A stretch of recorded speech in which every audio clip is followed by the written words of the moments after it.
باسمك يا الله سبحانك يا لا إله إلا سبحانك سبحانك الغوث الغوث الغوث الغوث خلصنا من النار. ناظرین کرام السلام علیکم. ایک بار پھر ہم آپ کی خدمت میں حاضر ہیں بالکل ہی نیا پروگرام لے کر جس کا عنوان ہے ماہ رمضان المبارک اور ہماری مساجد. اس میں ہم آپ کو دکھا رہے ہیں روز ایک نئی مسجد اور بتا رہے ہیں اس مسجد کے بارے میں. آپ کے ریسپانسز ہمیں ای میل کے ذریعے اور ایس ایم ایس کے ذریعے مل رہے ہیں جس کے لیے ہم آپ کا تہہ دل سے شکریہ ادا کرتے ہیں. تو ناظرین کرام آج ہم موجود ہیں حضرت گنج لکھنؤ میں واقع مسجد سبطین آباد میں اور ہم بات کریں گے مسجد کے متولی جناب فاضل حسین صاحب سے اور جانتے ہیں اس مسجد کے بارے میں. السلام علیکم. وعلیکم السلام ورحمۃ اللہ. مسجد کی تاریخ کے بارے میں اور مسجد کی اور کیا خصوصیت ہے اس کے بارے میں روشنی ڈالیں. یہ مسجد حضرت گنج واقع ہے اور نواب امجد علی شاہ کے انتقال کے بعد واجد علی شاہ نے ان کی یاد میں اس مسجد اور امام باڑے کی تعمیر کرائی 1841 کے میں. اور تب سے یہ مسجد کا سلسلہ جو ہے ماشاءاللہ سے نماز کے میں واگزار ہے. یہ مسجد اس مسجد میں اور کہاں کہاں سے لوگ نماز پڑھنے کے لیے شرکت کرتے ہیں؟ اس مسجد میں الگ مقامی طور پہ تو لوگ نہیں ہیں, یہاں پہ بہت تھوڑی سی تعداد ہے, لیکن کیونکہ مارکیٹ اور آفیسز وغیرہ یہاں پہ حضرت جو بھی ہیں یہاں پر اور دور دراز سے جو دیگر مومنین بھی جو ادھر آتے ہیں کسی کام سے اور نماز کا وقت ہوتا ہے تو بہرحال وہ اس مسجد پہ نماز ادا کرنے کے لیے آتے ہیں. اور ماشاءاللہ کثیر تعداد میں یہاں نماز جماعت کے ساتھ ادا کی جاتی ہے. ظہر میں بھی ہوتی ہے اور مغربین میں بھی نماز جماعت کا سلسلہ ہے.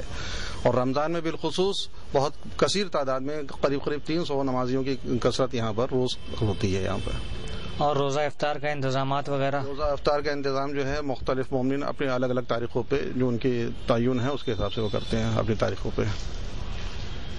تو یہ تھے جناب فاضل حسین صاحب. اب ہم پیش کرتے ہیں پروگرام کا اگلا حصہ. باسمك يا الله سبحانك يا لا إله إلا سبحانك سبحانك الغوث الغوث الغوث الغوث خلصنا من النار يا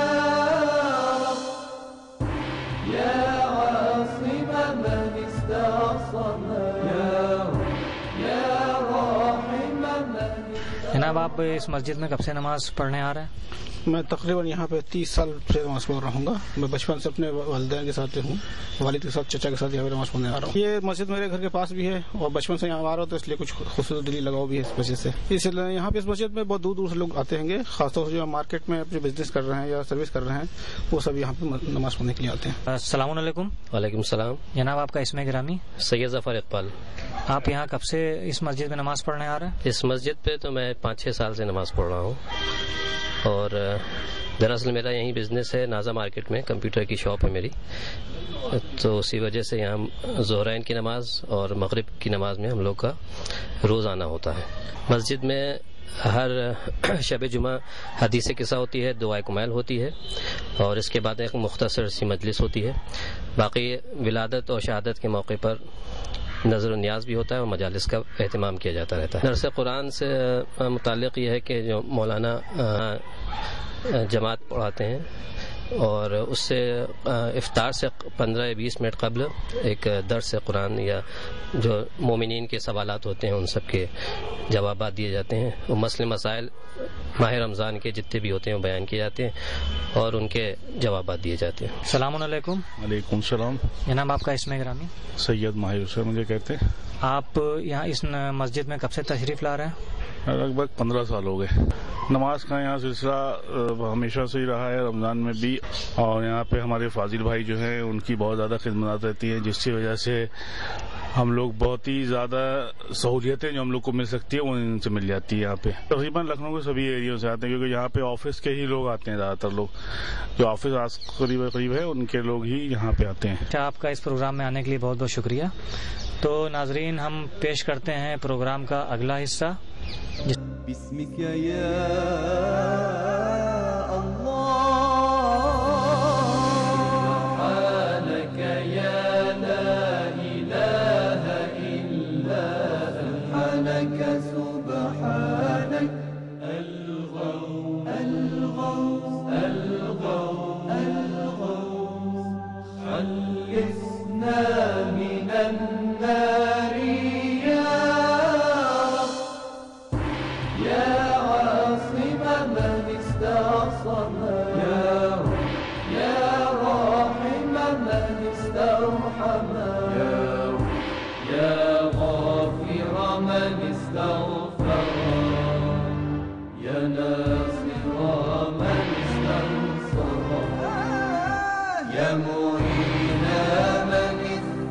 ناظرین اکرام، ہم موجود ہیں مسجد سبطین آباد حضرت گنج میں، اور آئیے اب بات کرتے ہیں مسجد کے پیش امام جناب سید نقی عسکری صاحب سے. السلام علیکم. وعلیکم السلام ورحمۃ اللہ. مولانا، کچھ ماہ رمضان کی فضیلت کے بارے میں ارشاد فرمائیے. دیکھیے، یوں تو بسم اللہ الرحمن الرحیم، ماہ رمضان کے متعلق اخبارات میں یا ٹی وی یا چینل کے ذریعے سے بہت سی معلومات ناظرین تک اور سامعین تک پہنچائی جاتی ہیں، اور وہی چیزیں ہیں جو بار بار پلٹ کے گوش گزار کے رہ جاتی ہیں سامعین کو، تاکہ جو رمضان کا مقصد ہے کہ آیت کے ذریعے لعلکم تتقون، کہ تم سب متقی بن جاؤ. روزے کو ہم نے اس لیے فرض کیا کہ لعلکم تتقون، کہ تم سب متقی بن جاؤ. قرآن مجید اور خداوند عالم یہی چاہتا ہے کہ ایک ایسا معاشرہ اور ایسا سماج اور ایسی سوسائٹی رمضان میں تشکیل پائے کہ جو متقی ہو. اور متقی کسے کہتے ہیں؟ کہ جو گناہوں سے دور ہو، ہر واجب کو انجام دیتا ہو، حرام چیزوں سے دور ہو. ایسا انسان جو تقوی کی جگہ پر پہنچ جائے، تقوی کی منزل پر پہنچ جائے، اسے متقی کہا جاتا ہے. اب یہ سوچئے کہ اگر کوئی انسان جو روزے دار ہے اور ایسے سماج میں رہ رہا ہے کہ جہاں پر سب طرح کے لوگ رہتے ہیں، جہاں پر مسلم بھی ہیں، غیر مسلم بھی ہیں، لیکن اگر ایک مسلمان کے بارے میں یہ چیز پکی ہو جائے کہ یہ روزے سے ہے، روزے کی حالت میں کوئی گناہ نہیں کرتا ہے، روزے کی حالت میں یہ گناہوں سے دور رہتا ہے، جتنی بھی برائیاں ہیں ان سے دور رہتا ہے، صرف اچھائیوں کو انجام دیتا ہے، تو ظاہر سی بات ہے ایک میسج، ایک پیغام دوسری قوم میں جائے گا کہ یہ مسلمان ہیں، یہ رمضان میں کوئی گناہ نہیں کرتا ہے، رمضان میں برائیوں سے دور رہتا ہے. پروردگار عالم پریکٹس کروانا چاہتا ہے کہ دیکھو، تم ایک مہینے کم سے کم گناہوں سے دور رہے، برائیوں سے دور رہے، تم نے اپنے نفس پر کنٹرول کیا، تم اکیلے کمرے میں تھے، پانی بھی موجود تھا، فریج بھی رکھا ہوا تھا، انواع و اقسام کی چیزیں بھی رکھی ہوئی تھی، چاہتے تو کھا سکتے تھے، پی سکتے تھے، لیکن تم نے اپنے نفس کے اوپر کنٹرول کیا اور ان چیزوں کے اوپر ہاتھ نہیں لگایا، اور اس طریقے سے تم تقوی کی منزل تک پہنچتے رہے. یعنی جس طریقے سے ایک مہینے تم نے ٹریننگ حاصل کی، ایک مہینے تم ان سب چیزوں پر پابند رہے یا ان چیزوں سے دور رہے کہ جسے پروردگار عالم نے منع کیا تھا، تو اس کا مطلب یہ ہے کہ 11 مہینے بھی تم اس طریقے سے اپنی زندگی گزار سکتے ہو. جب 11 مہینے زندگی گزار سکتے ہو، سال بھر زندگی گزار سکتے ہو، تو پوری کی پوری اپنی 60 سال کی 70 سال کی زندگی بھی گزار سکتے ہو. جب معاشرے میں یہ پیغام پہنچ جائے گا، غیر مسلم میں، دوسری اقوام میں، دوسرے مذہب والوں میں یہ پیغام پہنچ جائے گا کہ مسلمان گناہ نہیں کرتا ہے، تو اس کا مطلب یہ ہوگا کہ ہر انسان مسلمان کے پاس جاتے ہوئے ایک اچھی سی، ایک دلچسپ سی خوشی محسوس کرے گا کہ ہم مسلمان کے پاس جا رہے ہیں، یہ گناہ نہیں کرتا ہے. کسی بھی مجرم کو، اگر مسلمان مجرم کو کوئی پکڑے گا پولیس والا، تو یہی کہے گا کہ نہیں، یہ مسلمان ہے، رمضان کے مہینے میں ہم ہو ہی نہیں سکتا ہے کہ اس مسلمان جو ہے رمضان کے مہینے میں گناہ کرے. تو ایک سماج میں پیغام رمضان کے ذریعے سے لعلکم تتقون، کہ تم سب متقی بن جاؤ. پروردگار عالم یہی چاہتا ہے کہ تم جیسے ماہ رمضان میں متقی متقی بننے کی کوشش کرتے ہو اور بن جاتے ہو، اور ایک حد تک تم اس وسیلے تک اور اس جگہ تک پہنچ جاتے ہو کہ جسے متقی کا زینہ کہا جاتا ہے، تو اس طریقے سے تم 11 مہینے بھی اپنے کے نفس کو بچا سکتے ہو، اپنے نفس پر کنٹرول کر سکتے ہو، نفس کشی کر سکتے ہو. اور جب سال بھر تم نے اس طریقے سے کوئی ریاضت کر لی، نفس کشی کر لی، تو اس طریقے سے اپنی زندگی بھی اس نہج پر اور اس راہ پر گزار سکتے ہو جسے متقی کہا جاتا ہے. خصوصی طور سے قرآن کے حوالے سے کچھ بیان فرمائیں. قرآن بہرحال یہ رمضان کا مہینہ بہار قرآن کہا جاتا ہے، موسم قرآن، یعنی جس میں کہا جائے کہ قرآن نازل ہوا. قرآن عام دنوں کے مناسبت سے اس ماہ رمضان میں زیادہ پڑھا جاتا ہے، لیکن پھر بھی مسلمانوں میں ابھی اس چیز کی کمی ہے کہ قرآن مجید کی تلاوت صرف چونکہ اگر ماہ رمضان آیا یا کچھ سحر کا وقت ہے یا افطار کے بعد کا وقت ہے، اس وقت تھوڑا سا تلاوت کر لیا جاتا ہے. اپنے زندگی کے ایک روٹین میں اس کو قرآن مجید کی تلاوت کو قرار نہیں دیا جاتا ہے. قرآن کی تلاوت ضرور کی جائے، چاہے زندگی میں ہو، چاہے ماہ رمضان میں ہو، چاہے ہفتے میں ہو، چاہے جس وقت بھی ہو. صرف تلاوت نہ کی جائے کہ قرآن کے صرف ہم قاری ہوں، بلکہ قرآن کی آیات پر ہم لوگ غور و فہم بھی کرتے رہیں. قرآن کی اگر آپ ایک پیج پڑھتے ہیں، ایک صفحہ پڑھتے ہیں، تو پڑھنے کے بعد اس کا ترجمہ ضرور پڑھیے کہ قرآن میں کہا کیا جا رہا ہے، قرآن کا پیغام کیا ہے، قرآن کا میسج کیا ہے. صرف اس طریقے سے تلاوت کرتے یقیناً ثواب ملے گا کہ انسان تلاوت کر لے. سورہ کا ثواب ہے، قرآن کی تلاوت ہے، قرآن پہ نظر کرنے کا ثواب ہے، حروف کو دیکھنے کا ثواب ہے. لیکن قرآن کو اپنی زندگی میں اس طریقے سے نقش کریے کہ جسے قرآن مجید جیسے کہا جاتا ہے رمضان میں لعلکم تتقون، کہ تم سب متقی بن جاؤ. قرآن مجید کے لیے بار بار یہی کہا جا رہا تھا تدبر سے کام لو، ان پر غور و فکر کرو. افلا تعقلون افلا تتفکرون، تم غور و فکر نہیں کرتے ہو؟ کیا تمہارے پاس عقل نہیں ہے؟ یا اولی الالباب کہہ کر تمہیں حکم دیا جاتا ہے مسلمانوں کو، اے صاحبان خرد اور عقل، تمہیں ہم مخاطب کر رہے ہیں. یعنی قرآن مجید صرف ایسی کتاب نہیں ہے کہ جس کو ہم صرف تلاوت کریں اور تلاوت کرنے کے بعد اپنی میز پر یا اپنے گھر کے طاق پر رکھ دیں، بلکہ قرآن مجید کی تلاوت کے ساتھ ساتھ اس کے درس کو، اس کے میسج کو اپنی زندگی میں اپنانے کی کوشش کریں. اس کا ترجمہ ضرور پڑھیں. ترجمہ پڑھنے کے بعد جو بات سمجھ میں آئے اس پر عمل کرنے کی کوشش کریں، اور اگر کوئی بات سمجھ میں نہیں آتی ہے تو صاحبان علم سے اس کے بارے میں سوال فرمائیں. ہمارے ناظرین کے لیے کیا پیغام دینا چاہیں گے؟ دیکھیے، خاص پیغام کیا ہو سکتا ہے، وہ یہ کہ جس وقت میں اور جس دور میں ہم سب زندگی گزار رہے ہیں، مسلمانوں کے بارے میں الگ الگ طرح کے جو خیالات ابھر کر سامنے آ رہے ہیں، چاہے میڈیا کے ذریعے سے ہوں، چاہے وہ اخبارات کے ذریعے سے ہوں، چاہے وہ ٹیلی ویژن کے ذریعے سے ہوں.